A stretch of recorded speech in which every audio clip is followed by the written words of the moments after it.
Alright guys, we're back staring at my engine bay, and in this video we are going to talk about what you can do to make more power on your car if you're stuck with pump gas. And in this case, I mean real pump gas, not people that say they're running pump gas because it's pump E85. I'm talking about, 91 or 93 octane, or if you're outside of the US, like 95 or 98 RON.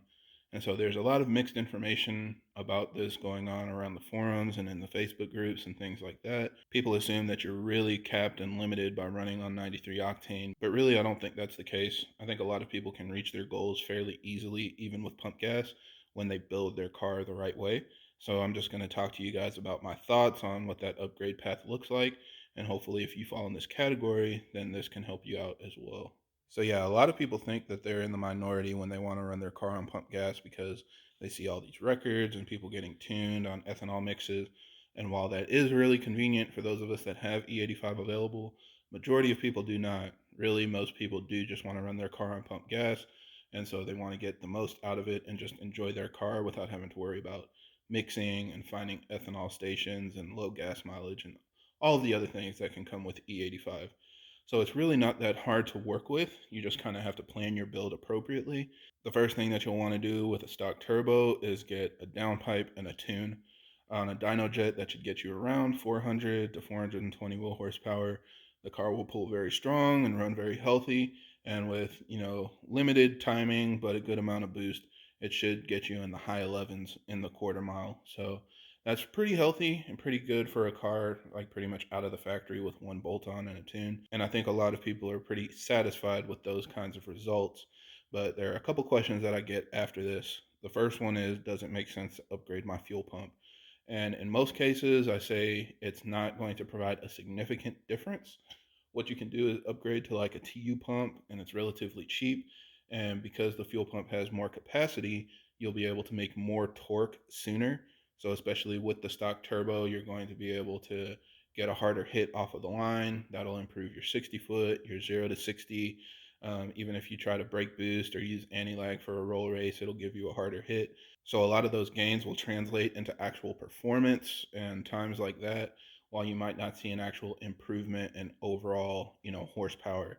It'll just kind of help you have a wider power band and more torque down low. Now, a lot of people ask, should I get like a Dort Stage 2? Will that give me any more capacity? And at that point, I don't really think it's worth it. Again, with 93 octane, you're going to be octane limited with that stock turbo. So you're going to only be able to run a certain amount of boost before the car begins to knock, and you can't add any more boost or timing.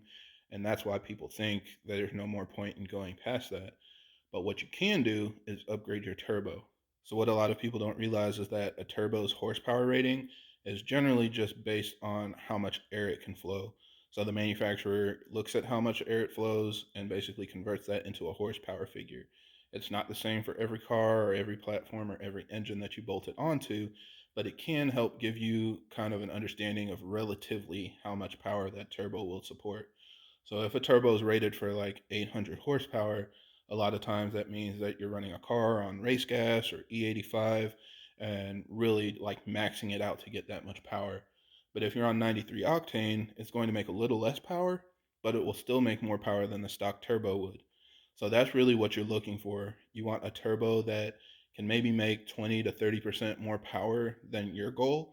And on 93 octane, you'll be pretty close to hitting that. So what I tell most people is to start with a hybrid turbo. Any of the big options out there like Pure 800, Flowmax, Turbo Systems, all of them should get you in like the 500 to 550 range with pump gas. I know they're capable of much more than that on ethanol, but you will not be able to hit 500 wheel horsepower on the stock turbo with pump gas. So again, just find a turbo that flows more air than the stock turbo, and you'll be able to make more power than you would with the stock. A lot of people ask me if it's worth upgrading to like a stage 1 hybrid like the GC turbo. That won't make much more power. You'll be in like the 450 to 500 range, so maybe an extra 50 horsepower over what you could make with the stock turbo.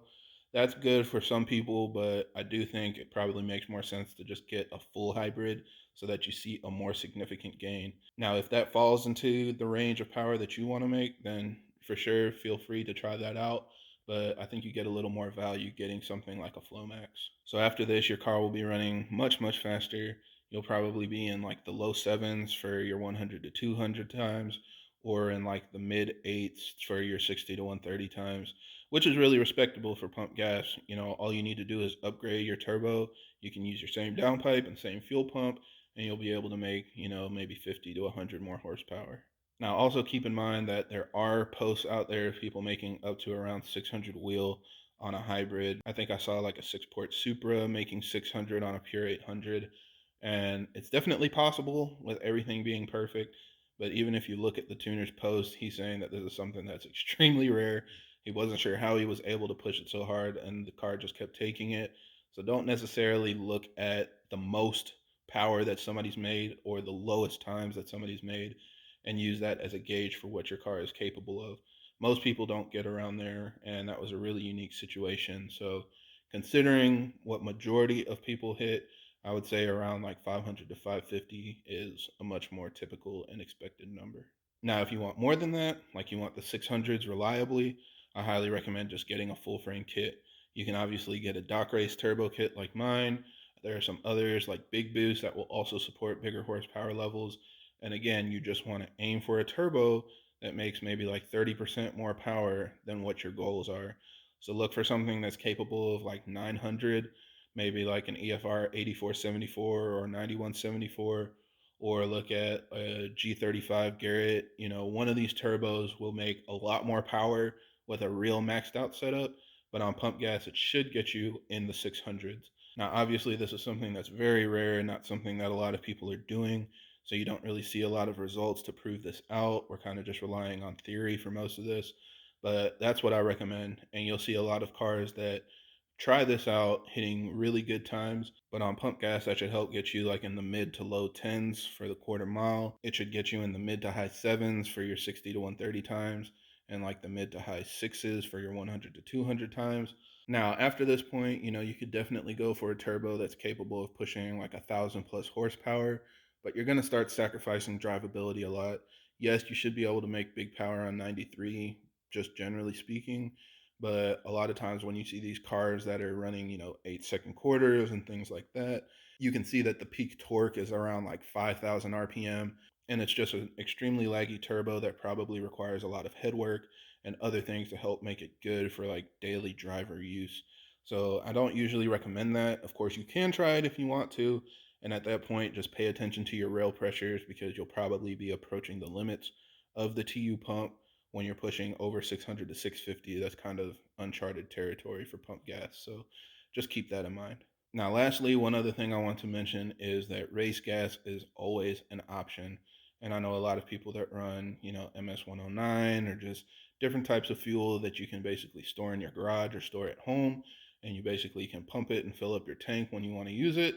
Get your tune dialed in for that for like races and things like that. And then when you don't want to use it, you know, you just run it out and switch back to pump gas. And especially with all of our map switching updates and things coming from different tuners, it's a lot easier to manage doing that. And especially with a big turbo setup, there's a lot of capacity on the table when you just increase your octane. So race gas will do that without putting as significant of a strain on your fuel system like E85 would.